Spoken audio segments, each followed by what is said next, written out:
Everyone. अच्छा जी, तो हम कर रहे थे डायबिटिक रेटिनोपैथी, जिसमें मैं आपको बता रही थी कि क्या क्या स्टेजेस हो सकती हैं, किस हिसाब से हमने क्लासीफाई किया हुआ है डिपेंडिंग अपॉन द कि ऑन पीछे जो अंडरलाइंग प्रॉब्लम है वो कितनी ज़्यादा बढ़ गई है।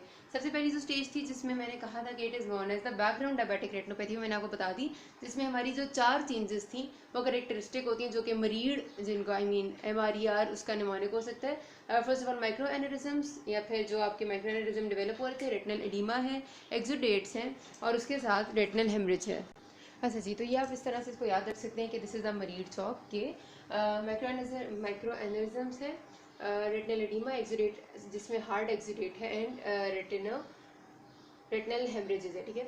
अच्छा, उसके बाद जो हमारे पास अगली स्टेज होती है, अगर पहली स्टेज से बात आगे बढ़ गई है, उस टाइम रिजॉल्व नहीं किया गया और डायबिटीज़ भी उसी तरह चलती जा रही है और पेशेंट ने को पता भी नहीं चला कि उसका आहिस्ता आहिस्ता विजुअल लॉस हो रहा है, तो हमारे पास जो स्टेज आती है that is known as pre proliferative stage. ठीक है। अभी प्रोलिफरेशन अभी भी बिल्कुल एबनॉर्मेलिटी हद से नहीं बढ़ी, अभी प्री प्रोलिफरेटिव स्टेज है। अब इस स्टेज में जो हमें 3 चेंजेस नजर आते हैं, वजह कैरेक्टरिस्टिक ऑफ दीज स्टेजेस, वो बारी बारी मैं आपको बताती हूँ। सबसे पहला हमारा चेंज है that is known as venous changes. ठीक है। अब हमारे पास जो वीनस चेंजेस आ रहे हैं, अब यहाँ पर बेसिकली जो आपने एक बात अपने जहन में रखनी है कि जितने भी चेंजेस आ रहे हैं ड्यू टू द इस्कीमिया, क्योंकि कैपिलरीज का, अब आपको पता है पिछली स्टेज में क्या हुआ था, एनेरिज्म डेवलप हुआ है, उसमें से ब्लड बाहर जा रहे हैं, हेमरेजेस डेवलप हुए हैं, उसके अलावा एडिमा हो गया रेटिना का, वो सब कुछ हो गया। ठीक है। उसके बाद अब क्या होगा, अब जो वीनस एंड ऑफ कैपिलरीज है, अब जाहिर सी बात है कि अगर हमारे पास एक जगह पर इस तरह से फ्लूइड एक्सुडेट करने लगे कैपिलरीज का, तो उसकी वजह से क्या होता है कि हमारे पास पीछे से बॉडी में इन्फ्लेमेशन एक्टिवेट होती है, मतलब बॉडी उसको हील करने की कोशिश करती है, मैंने आपको पहले बताया था। तो हील करने की जब उसको कोशिश करेगी तो इन्फ्लेमेशन आएगी, इन्फ्लेमेशन जब उस जगह पर होगी तो जाहिर सी बात है कि वहां पर भी फ्लूइड कलेक्शन इंक्रीज हो जाएगी, एडिमा सा हो जाएगा। तो बेसिकली वो एडिमा जो मैनिफेस्ट होता है ना, वो आपकी वीनस एंड ऑफ कैपिलरीज में या फिर वेन्स में जाके मैनिफेस्ट होता है, और वो आपको इस तरह बड़ी बड़ी टॉर्चस और सॉसेज लाइक वेन्स मिलती हैं। ठीक है। बता दिए मैंने इसकी वजह क्या थी, कैपिलरीज में प्रॉब्लम आ रही है, कैपिलरीज के लेवल पे डैमेज हो रहा है, डैमेज के रिजल्ट में इन्फ्लेमेशन हो रही है, इन्फ्लेमेशन के रिजल्ट में वहां पर inflammatory exudate and oedema develop हो रहा है, जो कि आपकी वेन्स में जब मैनिफेस्ट होता है तो आपको नजर आती है डार्क रेड कलर की, फंडोस्कोपी पे ही डार्क रेड कलर टॉर्चुअस बड़ी बड़ी मोटी मोटी सॉसेज लाइक वेन्स मिलती हैं आपको। ठीक है। तो ये आपके वीनस चेंजेस होते हैं और ये बड़े करेक्टरिस्टिकली मार्क्ड होते हैं, आपको आराम से नजर आ जाते हैं। कहीं पर आपको हो सकता है कि इतनी मोटी हो कि ऐसे करके बीड की फॉर्म में बनी हुई हो, कहीं पर पूरा ऐसे करके हो सकता है लूप की फॉर्म में बनी हुई हो, मतलब ऐसे ऐसे इतनी वेन्स में चेंजेस आ सकती हैं, इतनी वो टॉर्चर्स हो जाती हैं। अच्छा, उसके बाद जो दूसरी इंपॉर्टेंट बात थी, मैंने आपसे कहा था कि ब्लड नहीं आ रहा, ब्लड सप्लाई रुक गई है, माइक्रोवैस्कुलर ऑक्लूजन भी हो रही है। ब्लड सप्लाई रुकने की वजह से मैंने आपको पहले भी ये कॉन्सेप्ट दिया कि जितने यहाँ पर नर्व फाइबर्स है, नर्व फाइबर्स आपके अंदर की तरफ जितने भी ये जो आपके रेटिनल गैंग्लियन सेल्स हैं, इनके फाइबर भी नर्व फाइबर्स हैं, ऑप्टिक नर्व का बंडल भी यही बना रही है। ठीक है। तो जो आपके नर्व फाइबर्स हैं उनको भी ब्लड सप्लाई अब नहीं मिल रही। जब blood supply optic nerve fibres को नहीं मिल रही, तो ऑप्टिक नर्व या किसी भी नर्व फाइबर को नहीं मिल रही, तो उसके बीच में जो एक्सोप्लाज्म का फ्लो था वो फ्लो रुक गया है, अब एक्सोप्लाज्म फ्लो नहीं कर रहा।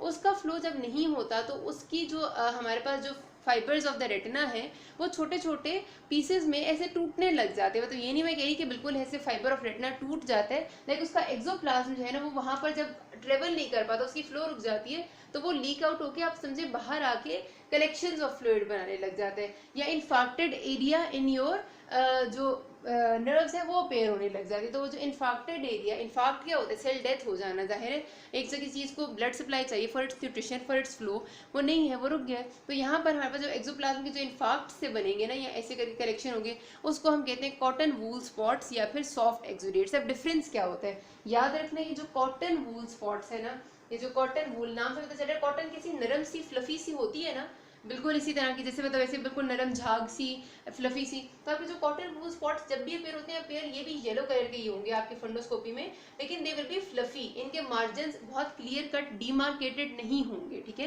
क्योंकि इसमें जो एक्सुडेट्स आपके रेटिनल से आते हैं, जो इन्फेक्टेड एरिया आता है, that is somewhat fluffy in nature, और उसके मार्कली बिल्कुल क्लियर कट मार्जिन नहीं होते। इसके ऑपोजिट जो हार्ड एक्सुडेट्स, तो जो कैपिलरीज से निकल रहे थे, वो आपके जब नजर आते हैं तो वो आपके चाहे छोटे हों चाहे बड़े हों, हमेशा बिल्कुल क्लियर कट मार्जिन के साथ होंगे, और they won't be appearing fluffy. Fluffy appearance ही तभी आएगी ना जब उसके मार्जिन डिस्टॉर्टेड होंगे, तो वो आएगी हमारी कॉटन वूल स्पॉट्स या सॉफ्ट एक्सुडेट्स की जो नर्व फाइबर्स से निकलते हैं। जबकि हार्ड एक्सुडेट्स जो फर्स्ट स्टेज में थे, जो कि कैपिलरीज से निकलते हैं उनके क्लियर कट मार्जिन है। तो ये आपका point of very much differentiation है।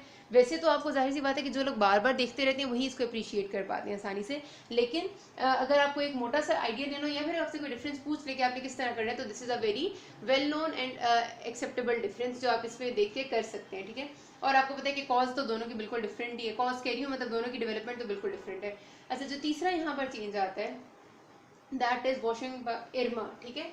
इरमा हमारे पास तीसरा चेंज है, intra retinal microvascular abnormality that is similar to, आप याद रखेंगे वॉशिंग पाउडर निरमा से इरमा, कि हमारे पास इंट्रा रेटिनल माइक्रोवैस्कुलर एब्नॉर्मेलिटी हो रही है दूसरी स्टेज में।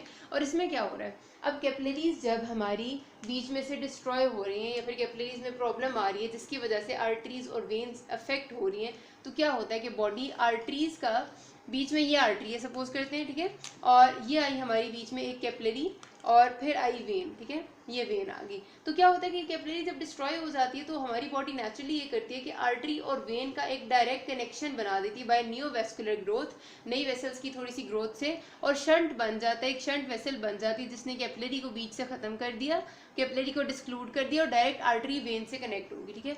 तो ये जो आर्टीरियो वीनस शंट्स है ना, basically these are called as intra retinal microvascular abnormality या इरमा, ठीक है, वॉशिंग पाउडर निरमा।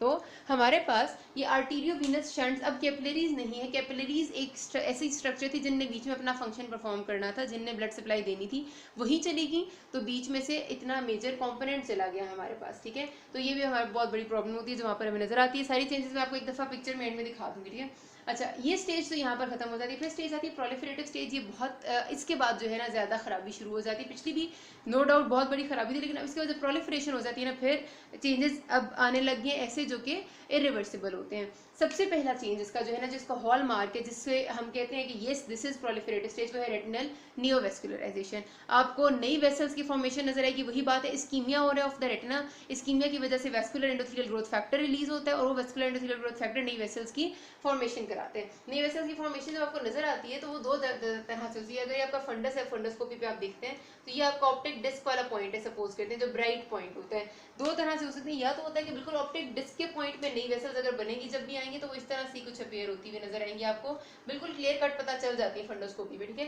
तो वो होती है new vessels at the disc, हम उनको कहते हैं, ठीक है, एनवीडी। और अगर बाकी किसी भी जगह पर ऐसे करें कि वेसल्स की स्प्राउटिंग होगी, नई वेसल्स आएगी, तो उसे हम कहेंगे न्यू वेसल्स एल्सवेयर, ठीक हो गया। तो सबसे पहला जिसका चेंज है वो न्यूवैस्कुलराइजेशन ऑफ रेटिना है, बहुत हार्मफुल होती है न्यूवैस्कुलराइजेशन, ये फायदा नहीं देती बिकॉज ये आपके बाकी स्ट्रक्चर्स को ऑब्लिटरेट करती है, जहाँ पर नहीं वेसल्स ने जाना होता वहाँ भी जाती हैं, और उसकी वजह से अगर ये न्यूवैस्कुलराइजेशन एक्सटेंड करेगी तो ये न्यूवैस्कुलराइजेशन आइरिस तक पहुंच जाएगी, ठीक है, रेटिना से आइरिस तक। अब यहाँ पर आई बॉल अगर मैं बनाती हूँ इसी ऐसे करके, यूं ही होता है ना, ठीक है, यहाँ से लेकर सपोज करते हैं यहाँ तक वी हैव रेटिना, रेटिना जहाँ पर खत्म होता है उसके बाद शुरू होती है सिलेरी बॉडी और आइरिस, ऐसे ही सिलेरी बॉडी और आइरिस, यूं ही है ना, मैंने बहुत रफ सी डायग्राम बनाई है। अब रेटिना में तो न्यूवैस्कुलराइजेशन हो सकती है, तो ऐसा क्यों नहीं हो सकता, ये बहुत सिंपल सी बात है कि वही वेसल्स जो नहीं है वो स्प्राउट करके यहाँ भी आ जाए, आइरिस में भी आ जाए। आइरिस आपका कलर पिगमेंट है वो डिस्टर्ब हो जाता है, और आइरिस में जब वेसल्स आ जाती हैं, आइरिस में वेस्कुलरिटी आ जाती है तो लाइट की फ्लो में प्रॉब्लम आती है, ठीक है, पहले ये मसला हो गया। फिर